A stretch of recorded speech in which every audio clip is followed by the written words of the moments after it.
everyone. Hope you are doing good. I'm starting the series on normal development, and the first, of course, is the 0 to 1 month, the newborn. 0 to 1 month, majorly your kids is cuddling, sleeping, or feeding. But there are so many things they are doing at that time. Also, there are so many neuronal mapping which is happening in the brain. There are some things which are reflexive, and there are certain things which they learn as they go through and experience things and explore things. What happens in the newborn period? From a therapist perspective, I'll tell you today about gross motor and fine motor, and a little about the sensory. And then in the next post, I'll cover about the oral part.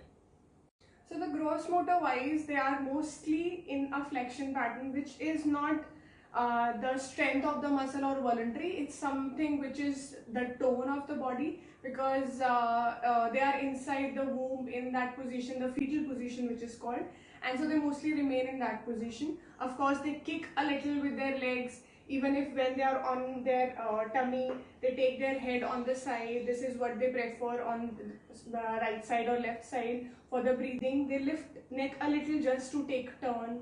And what happens in that is, when the child is prone on the tummy, the legs are all bent here and the head is all down there, and head being heavier in the initial years, the weight is all here. Even the arms are bent like this, and so weight is here. So even if they move hand a little here, this little, and they take weight here, this area develops a lot. So they are here and they are taking weight. Even the weight goes on the forearms, on this side of the hand, and that's where this weight shifting and weight bearing starts from this age. Of course, the parents are not very comfortable leaving the child on the floor like this. So you can keep them like this, and at that time, if the child gets too fussy because he's lying like that on you, you can incline yourself, take a support, sit like this, and then play with the child. But give a lot of tummy time. It's not just for their stomach, for their extensors, it is also for this development. Then when they are on their back, generally because of the gravity and they don't have voluntary control, the hands go on the side but the elbows remain bent. Same way the legs are somewhere here, and they turn again because of the weight, they turn their head on one side. So you can give a little control to their head, keep them here. Even when they are on their back, you can be like this, legs bent, hands bent, and control like this, and then talk to them, giving that pressure and that bond with them. Then one of the best position when they are on their floor or on their cot or bed is the side lying position. In side lying, they are all bent here, they are more controlled because the spine is a little into the shape has not yet come, so this position becomes more comfortable.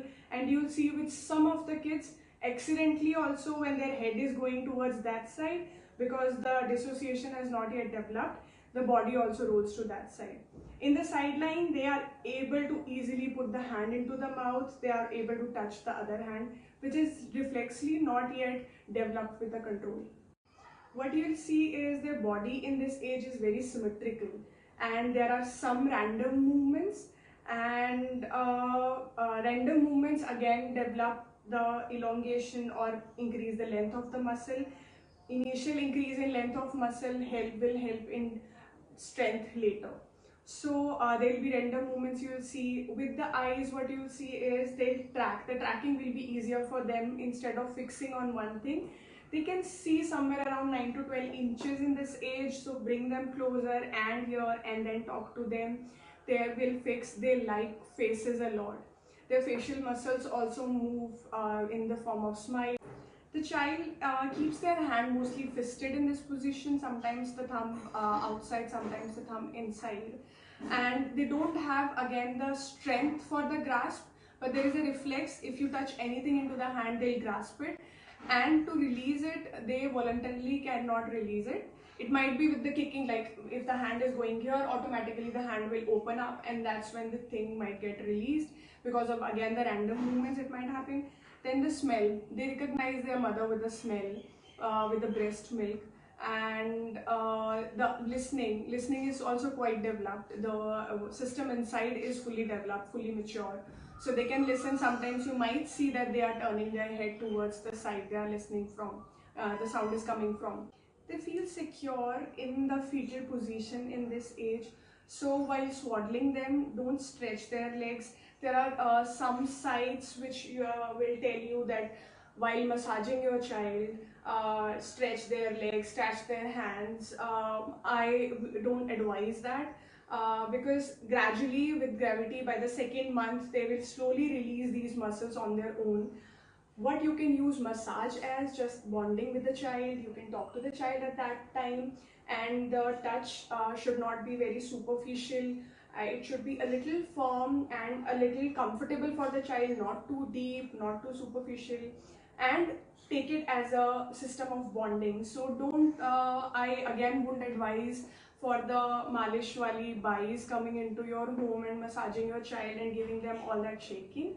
You can do it yourself with your own hands. Swaddling can be done with the cloths. I have posted earlier how to swaddle the child, and you can see in the series. And you can use this position, you can swaddle with a cloth, and even if the child is on tummy time like this, you can again help the child keep their legs up, their hands inside, and this you can use as swaddling. So swaddling is another thing which you can do. You can talk to your child in this age a lot. Storytelling, the rhymes, and the touch, which again, they don't like superficial and rough touch, rough handling also. While giving even a vestibular stimulation to the child, which a lot of times we do, like jumping or shaking, I don't advise that at all. The shaking should not happen. Their head control is not good. There is a brain injury which can happen with this. With the again, the tapping of the child, you must have seen a lot of people doing like this to make the child sleep. Please don't do it. It's not very comforting for the child. It looks like it is, but it is not. What you can do is you can take the baby close to your body and then sway your body and then comfort the child. If you feel like the tapping, he's getting comfortable with that, tap very slowly and very gently, going deep, so you understand, and there is a bonding, there is a connect which happens. The baby sleeps almost 14 to 16 hours in their first month, and the rest of the time is what is available for you to play with him. And play doesn't mean with the toys. Of course, you can use some toys like rattlers, the soft rattlers, which do not make much sound. You can give it into their hands, or you can just show them tracking around. But the most important thing in this period is the developing the bond with the mother or the father. And so you can talk to them, you can smile, make faces, and give a lot of cuddles, a lot of swaddling, and stories, rhymes, massages by the mother. All these things are more important in the first month, which are a part of play, the tummy time. And rattlers, yes, you can start from that time. And one another important thing is visual charts. So child sees in this age the contrasting images, the black and white charts, patterns of circles or checkboards. So those you can show to the child in this month. You can keep on their bedside or in their crib, or you can have a baby gym and you can hang it above or on the side to stimulate their visual system. So these are the things which can be done. And the last but the most important is taking care of yourself, especially the mother. There can be postpartum depression, there can be other things. So talk it out. It's okay to feel frustrated, it's okay to not know everything and reach out to someone. Don't keep it to yourself. Don't think that you are not a good mother, you should know everything. You cannot know everything. So you can reach out to someone, give yourself time, and then you'll be able to give better time to your child. So if you have any queries related to this topic, please reach out to me. I will answer you. And again, as I said, mothers, fathers, parents, take care of yourself. It is more important to take care of yourself, and then only you'll be able to take care of the child. Thank you.